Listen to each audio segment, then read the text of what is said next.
Halo teman-teman semua, berjumpa kembali di channel Gapi 8. Nah, kali ini kita akan menunjukkan ke teman-teman ikan gapi yang terkena sisik nanas.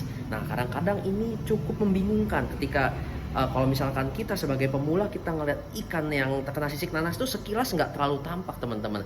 Tapi ketika kita paham, kita perhatikan, oh iya ternyata itu sisik nanas. Mungkin ikan teman-teman ada yang kena juga sisik nanas tapi teman-teman nggak tahu. Terus gimana bentuknya? Yuk kita cek videonya bareng-bareng.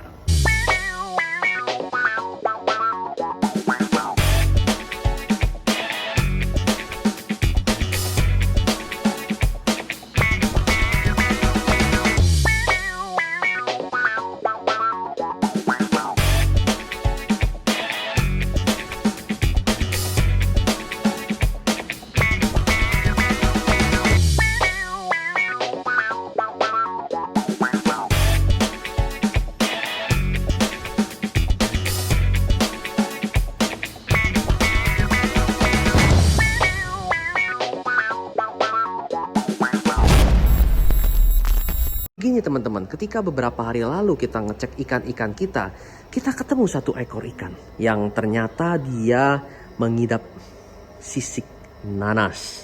Nah, kadang-kadang itu cukup membingungkan. Bahkan saya juga kadang-kadang suka selip teman-teman ketika melihat seekor ikan itu terkena sisik nanas. Karena penyakit sisik nanas pada ikan gapi itu nggak terlalu tampak karena sisik ikan gapi itu terlalu kecil-kecil teman-teman. Jadi kadang-kadang bentuknya itu kalau misalkan sisik timbul-timbul sedikit tuh nggak terlalu kelihatan teman-teman. Tapi ada hal atau ciri khas yang teman-teman bisa perhatikan ketika ikan teman-teman tuh terkena sisik nanas. Yang pertama adalah ikan itu cenderung berenangnya pasif teman-teman.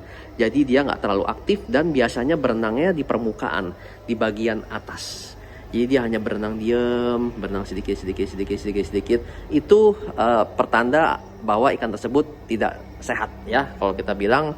Tapi lebih juga ke ciri-ciri bahwa dia terkena sisik nanas. Terus ciri berikutnya, kalau misalkan sisik nanas tuh bodinya biasa gembung teman-teman.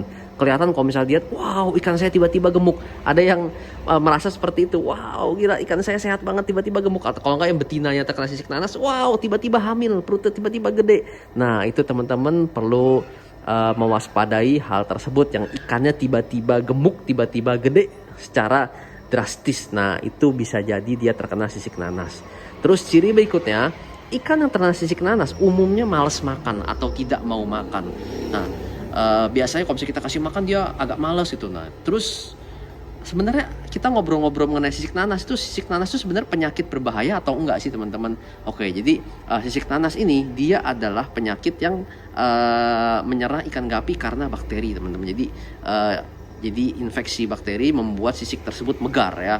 Kalau misalkan pada ikan cupang biasanya itu terjadi pada pencernaan, di mana di bagian perutnya biasanya membesar, membusung, terus keluar sisik-sisiknya nanas sebadan. Tuh kurang lebih tipe penyakitnya itu sama seperti ikan arwana atau ikan jenis lainnya, bisa ada yang sisik nanas tuh menggembang sisiknya itu. Dan kalau misalkan dilihat itu terkesan cukup menggelikan gitu teman-teman ngelihat sisiknya mengembang itu, terutama pada ikan-ikan yang besar ya. Kalau misalnya ikan gapi nggak terlalu kelihatan, tapi kalau misalkan teman-teman perhatikan secara jeli, ikan-ikan tersebut juga cukup menggelikan pada ikan gapi ya. Nah ini kita kasih lihat contoh teman-teman ikan yang terkena sisik nanas. Nah ini adalah ikan AFP kita. Aduh sangat disayangkan teman-teman. Mungkin kalau misalnya teman-teman lihat begini udah bisa ditebak dong kira-kira ikan mana nih di sini yang terkena sisik nanas. Ya betul dugaan teman-teman, tuh ikan yang ada di pojok situ. Ini kita mau zoom, kita kasih lihat ke teman-teman ya bentuk ikannya seperti gimana yang terkena sisik nanas. Nah ini kita zoom biar teman-teman bisa lebih jelas. Oke, nah ini, nah, tuh ya, dari bentuk body dibanding kawan-kawannya udah kelihatan ya bodinya megar teman-teman. Tuh dibanding yang lainnya itu body lebih tebal, lebih gede, tapi di balik tebal gedenya body yang tersebut, sisiknya itu timbul-timbul teman-teman.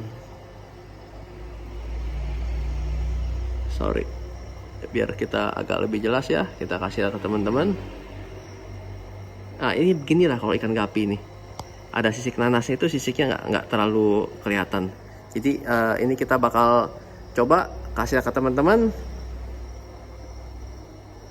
kita bakal taruh di gelas ya, biar teman-teman bisa lihat secara lebih mendetail. Nah, ini ikannya udah kita tangkap ya, jadi teman-teman bisa lihat secara jelas tuh bentuknya sisik nanas pada ikan gapi. Tuh kalau misalnya dilihat ya, bagian sisik-sisiknya itu dia tuh ya timbul jabrik-jabrik, lihat di atas punggung, sisik punggungnya tuh dia jabrik-jabrik begitu tuh. Nah, dan terkesan kayak bodinya membesar ya teman-teman ya. Nah, di saat inilah sisik nanas mulai tampak cukup parah. Nanti kalau misalnya udah sampai parah-parahnya banget, dia akan benar-benar mengembang banget sisik-sisiknya itu membuka, dan nggak lama ikannya akan mati. Terus apa sebenarnya penyebab sisik nanas ini? Biasanya perubahan suhu. Itu bisa terjadi juga perubahan suhu. Terus kalau dari segi pakan sebenarnya kita cukup bersih di sini. Harusnya pakan juga sebenarnya menjadi pengaruh yang cukup penting. Tapi untuk di kita biasanya ini karena perubahan suhu. Nah, bisa dilihat ya teman-teman ya. Jelas sih, kurang lebih teman-teman paham bentuk ikan gapi yang terkena sisik nanas. Terus cara menyembuhkannya gimana teman-teman? Aduh, kalau misalkan kita sih kalau udah terkena sisik nanas gini, kita sih biasanya pasrah aja teman-teman.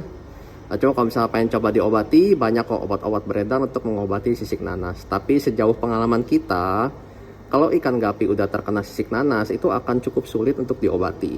Jadi lebih baik dipisahkan daripada diobati. Dan kalau misalkan nggak dipisahkan gimana? Apakah menular? Nah, ini kayak gini ya. Ini kita posisi kita buka lagi ya. Nah, ikan-ikan kita di sini kita gabungkan bersama ikan yang memang terdeteksi sisik nanas ini. Tapi dari sekian ikan yang ada di sini cuma satu yang terkena, yang lain nggak tertular sisik nanas. Jadi bisa dibilang kalau sisik nanas ini bukanlah sebuah penyakit yang cukup ganas untuk menyebar atau menular ke kawan-kawannya teman-teman. Berbeda kalau misalnya kita ngomong jamur. Kalau jamur itu penyakit yang sangat mengerikan. 1 ekor 2 ekor kena, besok semua akuarium bisa kena. Itu jamur. Ya, kalau misalnya sisik nanas, jadi ya kalau misalnya kita bilang sih nggak ada salahnya kalau misalnya teman-teman menyingkirkan ikan-ikan yang terkena sisik nanas. Itu alternatif yang cukup baik kalau menurut saya ya. Oke teman-teman, kelihatannya segitu dulu video kali ini mengenai sisik nanas pada ikan gapi. Semoga bermanfaat buat teman-teman. Salam Gapi 8.